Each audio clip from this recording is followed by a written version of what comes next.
It was a great movie, but Yeah.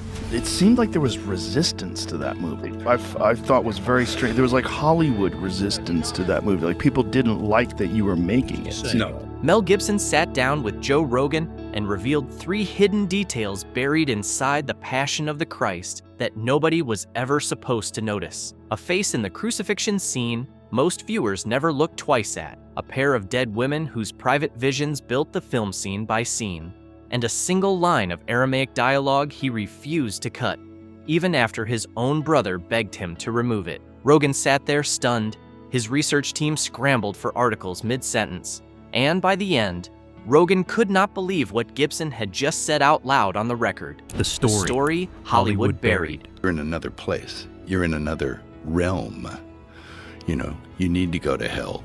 You need to go to Sheol. On January 9th, 2025, Mel Gibson walked into the studio for episode 2254 of the Joe Rogan Experience. By the time he walked out, the conversation had already become one of the most talked about podcast episodes of the entire year. To understand what Gibson finally said out loud that afternoon, you have to go back to the moment The Passion of the Christ almost died before a single frame was shot. In 1996, Mel Gibson stood at the highest point of his career.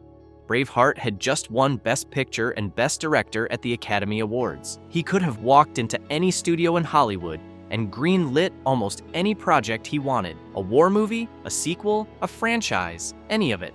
Instead, he walked in with a script about the last 12 hours of the life of Jesus Christ, written entirely in reconstructed Aramaic, Latin, and Hebrew. No major English-speaking stars, no conventional action sequences, no subtitle-free marketing path, and a subject matter so divisive that studios did not even want to be publicly associated with it.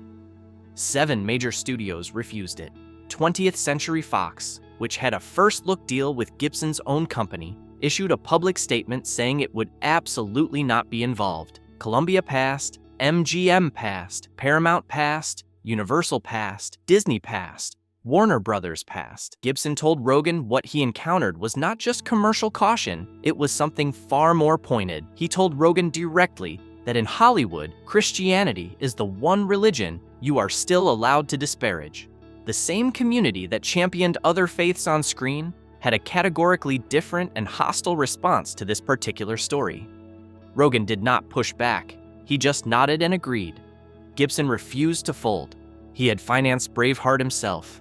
He knew exactly how to make a movie without institutional permission. So, he wrote a check for $30 million to cover production, then a second check for $15 million to cover marketing and distribution, $45 million of his own money. No studio input, no creative interference, no safety net at all. He hired Professor William Fulco of Loyola Marymount University to translate the script into Aramaic and Latin. Fulco deliberately built in occasional pronunciation irregularities because the characters in the story would not have spoken those languages as their native tongue. Every single creative decision was made without a single executive having any say whatsoever. Then Gibson told Rogan something that most interviewers had never gotten him to say this clearly. The film, he said, was never about Jewish leaders or Roman soldiers. It was about personal responsibility. Every viewer, every century, every person watching. And that sets up the first hidden detail. Hidden detail number 1, the hands on the hammer. A thing that comes into it from having read the book a few times. You read the book a few times and it's just like the resurrection of the Christ. Watch the crucifixion scene again. Watch the moment the hammer comes down. Watch the hands that drive the iron nails through the flesh. Watch them carefully. Those are not an actor's hands. Those are not a stand-in's hands. Those are Mel Gibson's hands. He put himself in the frame. He made himself the executioner on purpose. In the single most important scene of the entire film, the director of the movie is the one holding the hammer, and he never once pointed it out in the press tour. He never wrote about it. He never asked anyone to notice. He told Rogan why. The film was never about blaming someone. It was conceived as a film about personal responsibility. He told Rogan, in his own words, that the entire point was that we are all responsible for this, not a specific group from a specific century, every single person watching. So when it came time to film the hands driving the nails, Gibson walked into frame and did it himself. He made himself the executioner on purpose. That is hidden detail number 1, the dark place that made the film possible. Most people assumed Gibson made this film from a place of deep faith and rock-solid certainty. That is not what he told Rogan. He told Rogan that in the years before production, he had spent a long time trapped in what he called his animal brain, a constant state of fight or flight. He could not sleep, he could not function. He went to a brain specialist named Dr. Daniel Amen, who injected a radioactive tracer into his bloodstream to photograph his brain activity. When Dr. Amen opened the results file while Gibson was in the room, he looked up from the images and quietly asked Gibson if he was all right. The film was not born from certainty.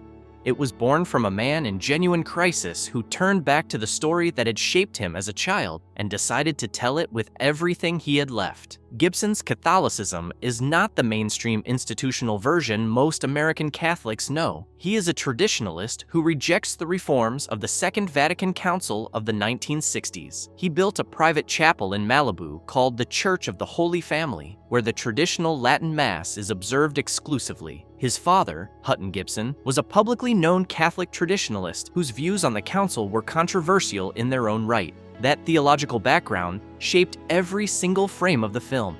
The language choices, the visual sources, and above all, the refusal to soften any part of the story to accommodate a modern audience that might find it uncomfortable. Gibson told Rogan, in his own words, that the beauty of the faith is that even for your worst transgression, you can be forgiven and redeemed. He said he truly believes God sent his son to ransom humanity from its fallen nature and to provide a blueprint for how to live. He also acknowledged, without hesitation, that he was by nature an alcoholic, that the years when he drifted from his faith were years when everything in his life moved in the wrong direction, and that the film was his desperate attempt to transmit through cinema what he could not transmit through language. You could always tune out a sermon. You could not tune out what he put on that screen. If you are still watching this far in, hit the like button and subscribe to the channel. The next chapter is where the second hidden detail comes out, and it is the one nobody in mainstream coverage of the film ever talked about.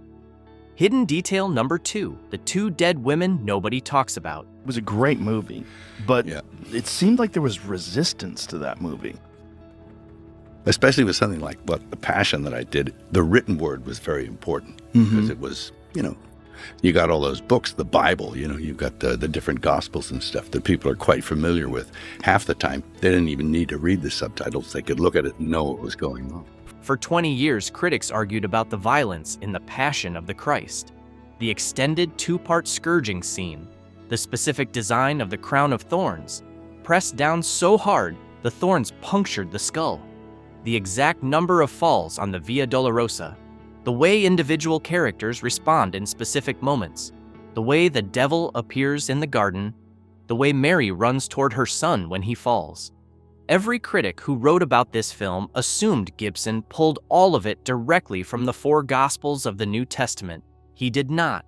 He drew it from a 19th century German mystic named Anne Catherine Emmerich, a stigmatist, a woman who spent the last 12 years of her life bedridden and never left her village. She dictated 50 chapters of detailed sensory description of the Passion to the German poet Clemens Brentano. She claimed the scenes came to her in mystical visions. She described streets in Jerusalem she had never seen with her own eyes. She described the exact weight of the cross, the exact pattern of the crown, the exact words exchanged between the characters on the road to Calvary. Gibson read her book, and then he put her visions on screen. He also drew on the visions of Maria of Agreda, a 17th century Spanish mystic whose writings filled 4 volumes. A woman who claimed to have visited the New World while her body remained in a Spanish convent. Another Catholic mystic whose revelations the Vatican has never formally endorsed. Gibson has confirmed this in multiple interviews across 2 decades. The film that critics accused of being anti-Semitic was actually built scene by scene on the private revelations of 2 dead Catholic women. The blueprint for the most scrutinized religious film of the 21st century was not drawn from canonical scripture. It was drawn from the mystical visions of two women whose accounts the church itself has never officially recognized. That is what was buried inside the Passion of the Christ. That is hidden detail number 2. Hidden detail number 3. The line Gibson refused to cut. The pre-release controversy that nearly buried the Passion of the Christ before opening night came down to a single line of Aramaic dialogue. The line is from Matthew 27, "His blood be upon our children and upon us." In the script, Gibson had it. In the rough cut, Gibson had it. When the controversy started, religious leaders demanded it be removed entirely. Distributors told him to cut it. His own brother told him to cut it. Gibson told one interviewer that if he included it in the English subtitles, people would come kill him. So, he made a decision that almost nobody noticed at the time. He cut the subtitle, he did not cut the line. The Aramaic audio of that exact line from Matthew 27 remains in the theatrical release print of The Passion of the Christ to this day. Scholars have confirmed publicly that the words are still there in the spoken audio. Only the English translation was removed. The line is audible to anyone who understands Aramaic. It is silent to everyone else. Gibson has never fully explained why he made that choice. He told his brother he had initially planned to remove it completely. Then he kept it in, not visible, not translated, but present, embedded in the film where nobody could see it unless they knew exactly what to listen for. That is hidden detail number 3, the shroud, the apostles, and the argument that silenced Rogan. This was the exchange that landed hardest on the Rogan episode. It was not about filmmaking, it was about evidence. Gibson told Rogan he believes the Gospels are verifiable history, not mythology, and he came prepared to make the case. He pointed to Tacitus, the Roman historian who confirmed the execution of Jesus under Pontius Pilate. He pointed to Josephus, the Jewish historian whose references to Jesus have been confirmed as authentic by scholars across multiple disciplines. Then he pointed to the apostles, and he made the argument slowly, deliberately. Every one of those men except John chose death rather than deny what they claimed to have witnessed. People lie to save themselves. Nobody dies for something they know is not true. Rogan did not answer. He did not counter. He just sat with it. Then Gibson brought up the Shroud of Turin, the 14th century linen cloth preserved in Turin that bears the image of a crucified man. Burn marks from a 1532 fire, blood stains consistent with flagellation wounds, and the faint, unexplained image of a face that no scientist has ever fully reproduced. He told Rogan that an archaeologist he knew personally, the same man who had translated the Passion script into Aramaic, had found marks on the shroud consistent with a Tiberius coin having been placed over the eyes, a documented 1st century Jewish burial practice. The coin, if confirmed, would provide a historical dating mechanism, placing the cloth in the 1st century. Not the Middle Ages, not a medieval forgery, the 1st century. Rogan's research team scrambled. Within seconds, they pulled up 2 articles published within the preceding 6 months, reaching opposite conclusions about the shroud's age. Rogan read them out, and Gibson used them directly.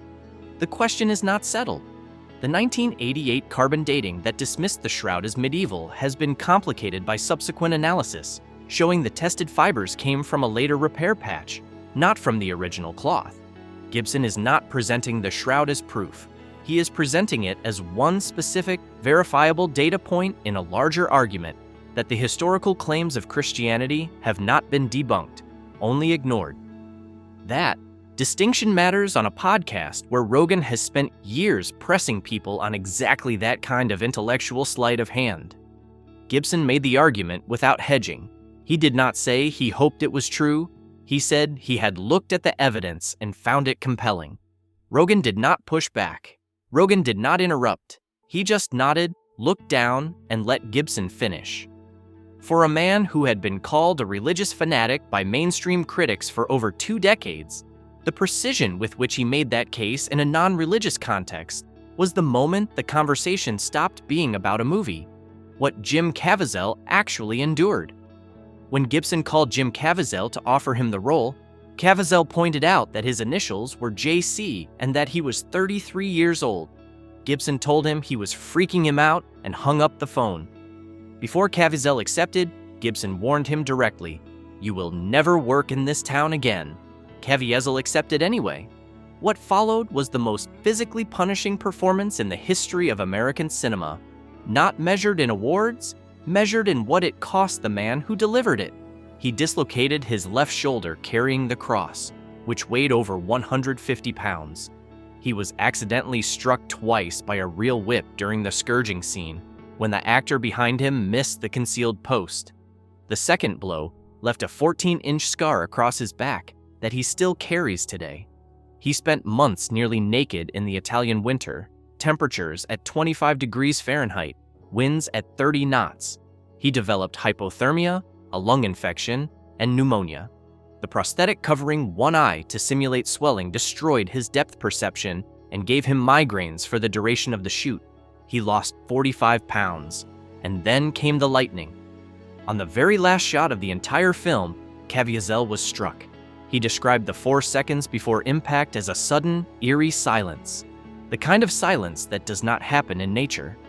Then he said it was like both ears being slapped at once. He saw pink static.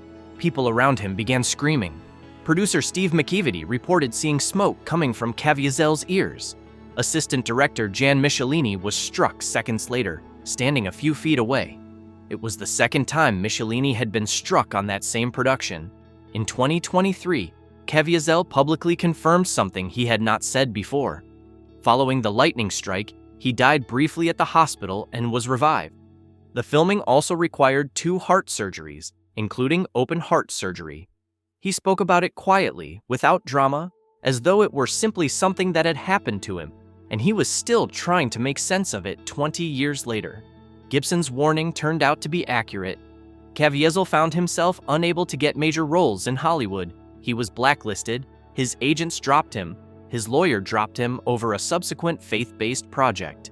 The man who carried the film that made more money than almost any independent production in history was effectively pushed out of the industry that had refused to finance it and then watched it become a phenomenon.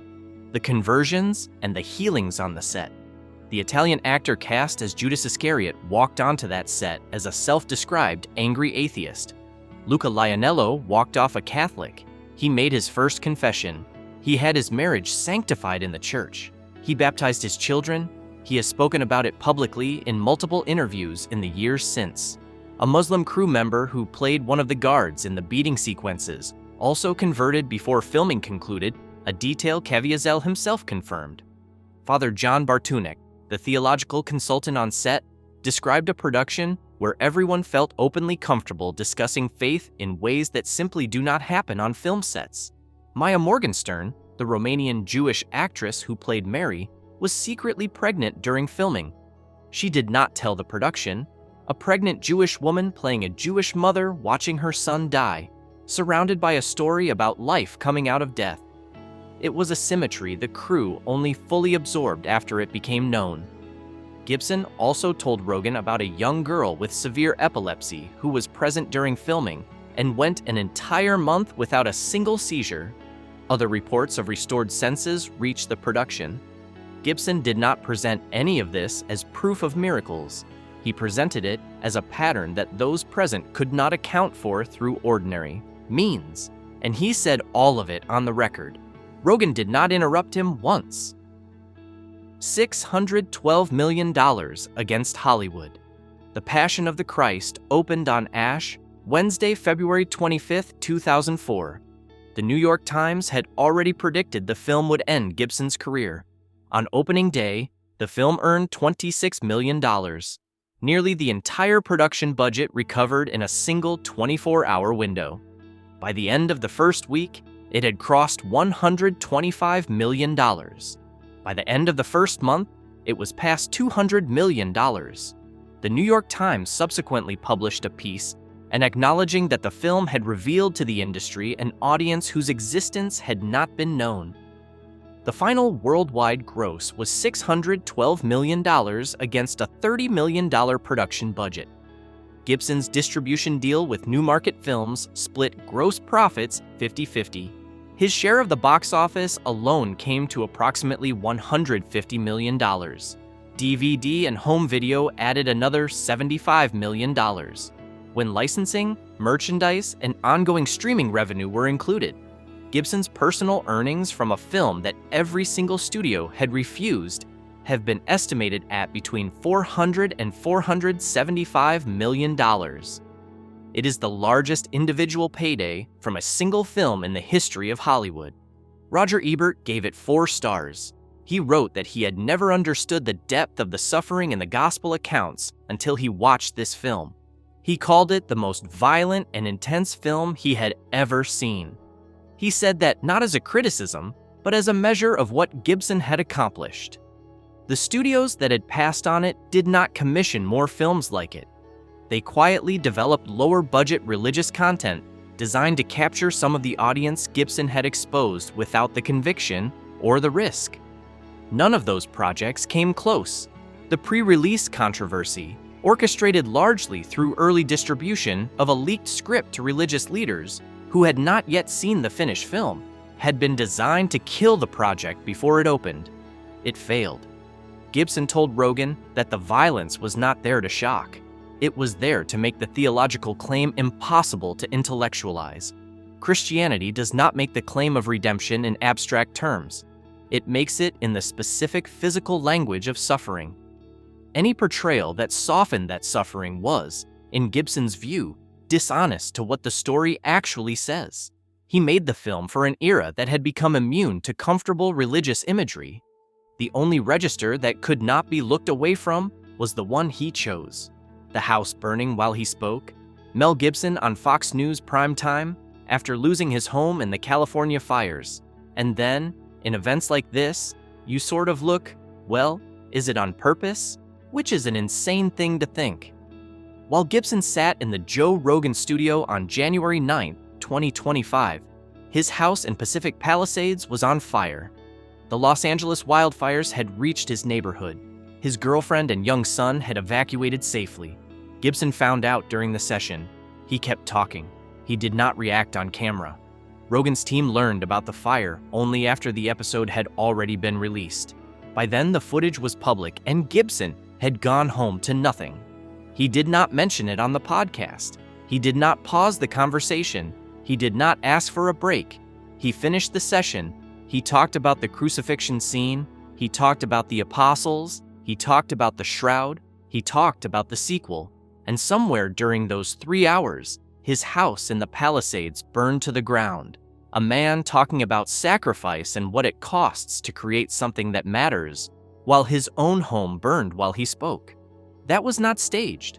That was not planned. That was not built into the episode for dramatic effect. That was just what happened. The sequel Gibson called an acid trip. Gibson has titled the sequel The Resurrection of the Christ. He told Rogan the script is finished and that writing it with his brother and Randall Wallace, the screenwriter behind Braveheart, took over 7 years. When Rogan asked him to describe it, Gibson used 2 words, an acid trip. He said he had never encountered anything quite like it in his career. Not in Braveheart, not in Apocalypto, not in anything he had directed, produced, or watched another filmmaker attempt. Then he used the word ambitious in a way that made it sound less like promotional language and more like a genuine warning. He was not certain he could pull it off. That admission, from a man who had already done the commercially impossible once, was the thing that stopped Rogan mid-sentence. The film does not open at the empty tomb. It begins with the fall of the angels, before creation, before the garden, before any human being existed. It goes to hell, to the realm Gibson described using the Hebrew term Sheol, the underworld of the dead as understood in the tradition he was drawing from. Not the modern cartoon hell of fire and pitchforks, the ancient Hebrew concept of the place where the dead wait. It spans, in his own words, from the fall of the angels to the death of the last apostle. Gibson told Rogan that is the story he has been trying to tell for 2 decades, and that the first film was always just the first half of it. Lionsgate confirmed in May 2025 that it will co-produce and distribute the film in North America. Sony Pictures, under the Columbia banner, will handle international distribution rights. Jim Caviezel, the man who died briefly during the first production and now carries 2 heart surgeries on his medical record because of it, will reprise the role of Jesus. De-aging visual effects will be used to maintain continuity between the 2 films. Gibson told Rogan he was aiming to begin principal photography in 2026 and acknowledged that the technical challenge of depicting spiritual realms, cosmic warfare, and a physical resurrection without being cheap or obvious was one he had been turning over for years and had not yet fully solved. But Gibson said he is ready to take on the challenge. Because what was buried inside the Passion of the Christ was never a secret about the film itself. It was a secret about what the film was actually doing to the people who watched it. The acid trip does not exist to make money. It exists because Gibson decided more than 20 years ago that he had something to say about what this story means, and he is not finished saying it yet. So here is the question: was The Passion of the Christ actually a movie? Or was it something closer to what Gibson was hinting at on that podcast, an argument disguised as a film, delivered to an audience that Hollywood did not believe existed? Tell me in the comments what you think Gibson was really doing on that Rogan episode. And if this story pulled you in, stick around. The videos popping up on the screen right now go deeper into the things nobody in that industry wants on the record.